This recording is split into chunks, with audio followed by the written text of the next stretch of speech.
Queridos irmãos, é com muita alegria que nessa quarta-feira, dia dedicado sempre a São José, dia 18 de maio, nós queremos nos alegrar com essa virtude que é muito própria de São José, é a virtude da prudência. Hoje é essa virtude que o nosso livro de vida vai nos dar como meditação e aprendermos a sermos prudentes como São José é uma grande graça.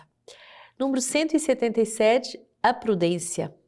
Há 3 lugares do Evangelho onde este termo é utilizado e que traduzimos por pessoa, prudente, sábia e sensata. Mateus 10,16, eis que vos envio como ovelhas entre lobos. Por isso, sede prudentes como as serpentes e sem malícia como as pombas. Mateus 24,45, quem é, pois, o servo fiel e prudente que o Senhor constituiu sobre a criadagem para dar-lhe alimento em tempo oportuno? E Mateus 25,2, 5 eram insensatas e 5 prudentes. Para descobrir uma virtude, é bom observar o seu contrário. Para a virtude da prudência, há a imprudência, a precipitação no julgamento pessoal e a falta de escuta. A falta de discrição é também o oposto desta virtude. A prudência que Deus quer dar se recebe na escuta profunda do Espírito Santo. Santa Catarina de Sena, no diálogo, vai dizer: a indiscrição tem a sua fonte no orgulho, a discrição tem a sua fonte na humildade. A discrição é sinônimo de prudência. O contrário da prudência é a falta de discrição e sobriedade. Santa Catarina de Sena, o diálogo: sem humildade, a alma será indiscreta. A indiscrição tem a sua fonte no orgulho e a discrição tem a sua fonte na humildade. Também sem discernimento, ela me arrancaria como ladrão a honra que me pertence, diz o Senhor, pois ela a atribuiria a si mesmo e faria dela a sua glória. Aquilo que é dela, disso ela me acusaria, se lamentando e murmurando contra os misteriosos desígnios da providência que eu cumpri nela e nas minhas outras criaturas. Ela se escandalizaria de tudo, tanto de mim quanto do próximo. Bem diferente é a conduta daquele que possui a virtude da discrição. Depois de ter rendido aquilo que eles me devem a mim e a si mesmo, eles dão em seguida ao próximo aquilo que eles lhes devem, principalmente dando-lhe a afeição que procede da caridade e uma humilde e contínua oração, a qual todos são obrigados uns para com os outros. A prudência nada tem a ver com a falsa prudência. Esta última é a prudência da carne, sabedoria meramente humana. Ela se traduz por uma certa atitude de espera estéril. A virtude da prudência vem em primeiro lugar na lista das virtudes cardeais. Ela é designada pelos autores espirituais como condutor, chefe de fila de outras virtudes morais. Catecismo da Igreja Católica, 1806, a prudência é a reta norma da ação, condutor das virtudes, indicando-lhes a regra e a medida. É a prudência que guia imediatamente o juízo da consciência. A virtude da prudência também faz apelo ao equilíbrio. Esta virtude é necessária para o exercício do discernimento pessoal e comunitário, para que correspondamos à vontade de Deus sobre nós. É necessária para o exercício do governo. Para ser acompanhador espiritual ou formador, a prudência é uma virtude necessária para o governo de si mesmo e dos outros, pois ela implica em não deixar-se dirigir e dominar pelos nossos sentimentos passageiros, pelos pensamentos momentâneos, por mais inspirados que aparentem ser. Podemos ser, às vezes, demasiado permissivos em relação aos nossos pensamentos. O olhar fixado sobre o caminho que deve percorrer, o condutor tem às suas mãos as rédeas dos 4 cavalos e olha tudo, os acidentes da estrada, o avanço dos seus rivais, os mínimos movimentos dos seus animais, dos quais ele aprendeu a conhecer a fundo o caráter especial. Um resiste, o outro é preciso vigiar, o outro corre para dentro dos matos. Ele, contudo, segura bem as rédeas, com a voz e o chicote, e se for preciso, ele modera, regula, estimula, tendo sem cessar as iniciativas adequadas à situação. Sabendo modificar a sua conduta durante o caminho e ajustar as suas intervenções do modo de viver da sua atrelagem. Eis o que é preciso transpor no domínio da conduta sobrenatural. Assim, o justo pode dirigir e regular os movimentos da sua sensibilidade. o diretor da obra aos seus dirigidos, o superior aos seus colaboradores, o bispo à sua diocese e o pastor supremo a toda a igreja. Tal como na virtude adquirida, natural da prudência, a qual se refere ao reto discernimento, a virtude infusa acolhe a luz da graça com a virtude teologal da fé.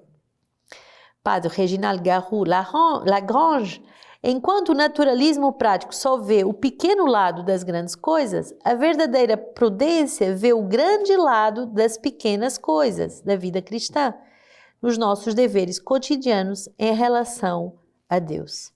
Esta virtude da santa discrição se enraiza no dom do Espírito Santo, chamado dom do conselho. A virtude da prudência corresponde também aos misericordiosos. Pois, quando a prudência hesita entre a aplicação rigorosa da justiça e a observar o da misericórdia, o dom do conselho do Espírito Santo, inclina para a misericórdia. Padre Garrigou-Lagrange. Então, esse número 177, muito importante para entendermos o que é a verdadeira prudência e o que são as falsas prudências baseadas no medo. O que é a falsa prudência? O que não é prudência?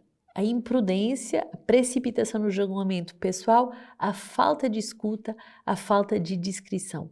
Porque toda a prudência exige uma escuta profunda do Espírito Santo, que são então almas rendidas para escutarem a graça de Deus, o aconselho de Deus, para agirem segundo o modo sobrenatural.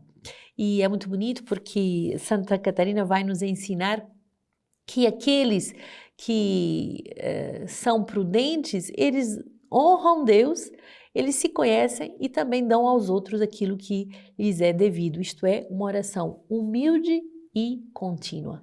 Muito importante esse conselho que o Pai dá a Santa Catarina de Sena e que através do diálogo nós podemos recolher.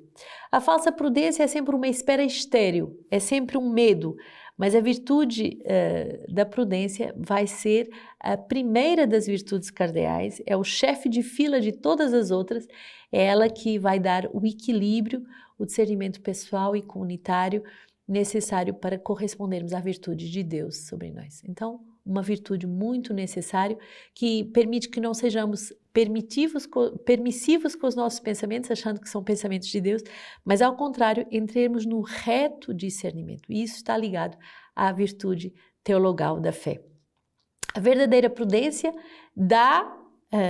vê o grande lado das pequenas coisas, enquanto que a falsa prudência vê o pequeno lado das grandes coisas. Então, a prudência também nos faz olhar as realidades com um coração alargado, com o coração em Deus. Hoje a palavra de Deus, Atos 15, 1-6. Entretanto, haviam descido alguns da Judeia e começaram a ensinar os irmãos: se não vos circuncidares segundo a norma de Moisés, não podereis salvar-vos. Surgindo daí uma agitação, tornando-se veemente a discussão de Paulo e Barnabé com eles, decidiu-se que Paulo e Barnabé e alguns outros dos seus subiriam a Jerusalém, aos apóstolos e anciãos, para tratar do problema. Eles, despedidos afavelmente pela igreja, atravessaram a Fenícia e a Samaria, narrando a conversão dos gentios e causando grande alegria a todos os irmãos.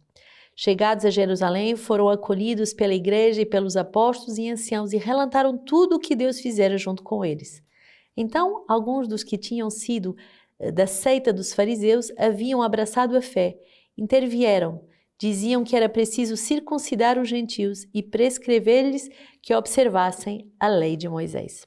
Reuniram-se então os apóstolos e os anciãos para examinarem o problema. Será preciso circuncidar segundo as normas de Moisés para se salvar? Eis era um caso de discernimento. E aqui vamos ver justamente um ato de prudência.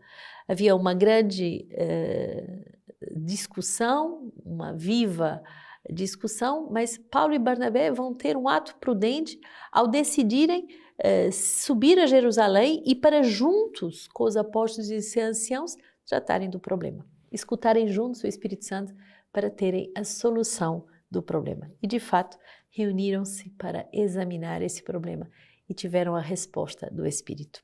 Salmo 121, alegrei-me quando me disseram, vamos à casa do Senhor. Nossos passos já se detêm às tuas portas, Jerusalém. Jerusalém, construída como cidade que em tudo está ligado, para onde sobem as tribos do Senhor. Esta é uma razão para Israel celebrar o nome do Senhor, pois ali estão os tronos da justiça, os tronos da casa de Davi. Alegrei-me quando me disseram, vamos à casa do Senhor. O homem prudente é o homem que sobe à casa do Senhor, que dá primazia a esse encontro com o Senhor diário e que por isso vai perceber que tudo na cidade está interligado, que tudo parte da oração e que tudo deve ser devolvido a Deus, porque Ele é o Senhor de todas as coisas. João 15, 1-8 é o evangelho de hoje. Eu sou a videira, a verdadeira videira, e o meu pai é o agricultor. Todo ramo em mim que não produz fruto, ele o corta, e todo o que produz fruto, ele o poda, para que produza mais fruto ainda. Vós já estáis puros por causa da palavra que eu vos fiz ouvir. Permanecei em mim, como eu em vós. Como o ramo não pode dar fruto por si mesmo, se não permanece na videira, assim também vós, se não permaneceres em mim. Eu sou a videira e vós os ramos. Aquele que permanece em mim e eu nele, produz muito fruto, porque sem mim nada podeis fazer.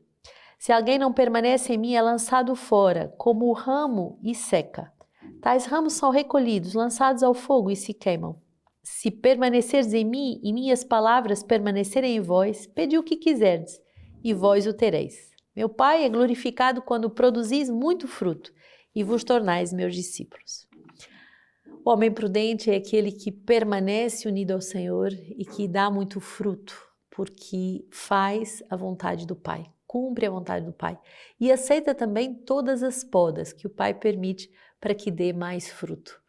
Saber discernir o que são podas para um crescimento, ou o que são tentações, ou o que são provações que devemos ou lutar contra ou aceitar padecer, é obra também de uma graça de discernimento que a prudência nos dá.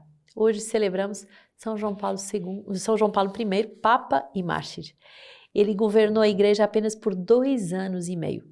Foi eleito Papa em 523, nasceu na Toscana, Florença, no século V, e da Florença foi para Roma, tornou-se sacerdote, presbítero cardeal e com a morte do Papa foi eleito sucessor de Pedro. Marcou a Igreja com belíssimos trabalhos pastorais, foi o precursor do canto gregoriano e da restauração de muitas igrejas, mas o objetivo dele como Papa foi confirmar os irmãos na fé. Sem dúvida nenhuma, era o grande serviço que o motivava, era a salvação das almas. Papa João I, viveu um tempo e um contexto político-religioso complexo e vai ser justamente forçado a sair da Itália no meio da perseguição. A missão não agradou, portanto, a Teodorico, que queria que o Papa fosse o porta-voz de uma mensagem ariana por interesses econômicos e políticos, e então vamos ver que este homem santo, cuja autoridade máxima de Cristo não vai perder a paz durante todas as perseguições, mas também não perde a sua obediência a Deus, e por isso vai se tornar santo no meio a tantos conflitos. Vive uma vida de oração, uma vida penitencial, oferecendo sempre a sua vontade para ser dócil à vontade de Deus, e o Papa João I vai, por causa do ódio de Teodorico, foi aprisionado para morrer de fome e de sede no ano de 526. Suas relíquias são transladadas para a Basílica São Pedro, onde São João I é venerado como mártir da fé, e hoje podemos recordar este pastor da igreja, que é como pastor, exemplo de Cristo, aquele que dá a vida pelo seu rebanho. Das cartas de João de Ávila, presbítero do século XVI, vamos meditar uma pequena palavra que diz assim: em todas as tribulações não murmura nem se queixa de Deus, como costumam fazer os fracos. Não se entristece, como fazem os que amam a honra e o prazer. Não roga a Deus que o liberte das tribulações, como o que não conhecem e por isso não as querem por companheiras. Não as considera pequena mercê, como os que pouco as desejam.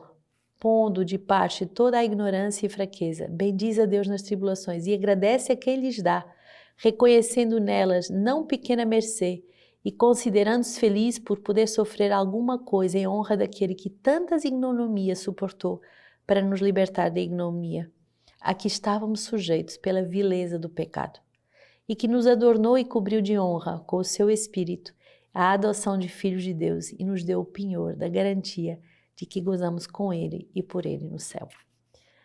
Que o Senhor nos dê essa coragem de sermos prudentes e de irmos até o fim no testemunho da sua palavra.